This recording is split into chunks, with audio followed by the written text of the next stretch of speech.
Hello साथीहरू, नमस्ते। हजुरहरूले त खाना खाइसक्नु भयो होला। मेरो चाहिँ भर्खर सब्जी रेडी हुँदैछ। मैले चाहिँ आज सोयाबिन मतलब न्युटोला र आलुको सब्जी बनाउन आँटेको। हतार भएका कारणले उसिनेर बनाउन आँटेको आज चाहिँ।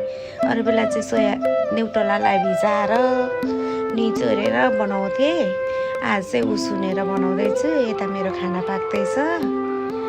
मलाई चाहिँ न्युटोलाको सब्जी साह्रै मिठो पनि लाग्छ, नानीहरूलाई पनि साह्रो मनपर्छ। त्यही भएर हामी चाहिँ हप्तामा 2 खेप चाहिँ न्युटोलाको सब्जी ग्रेभी बनाएर खान्छौँ।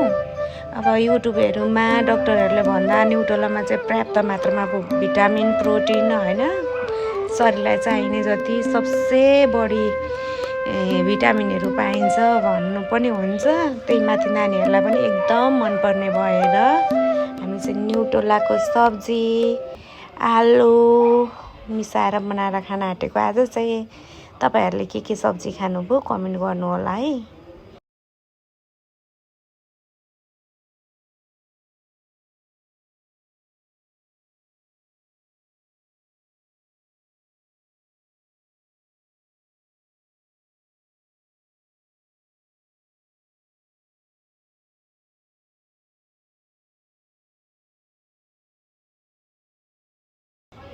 न्युटोलाको सब्जीमा चाहिँ दही होइन अनि टमाटरको अचारसँग चाहिँ लास्ट मिठो लाग्छ क्या मलाई चाहिँ। तर आफ्नो आफ्नो स्वाद हो नि त होइन। अब मलाई त्यो दहीसँग खान मनपर्छ, कसैलाई दालसँग खान मन लाग्छ होइन, कसैलाई त्यसै खान पनि मन लाग्छ। त्यो त आफ्नो आफ्नो स्वाद हो।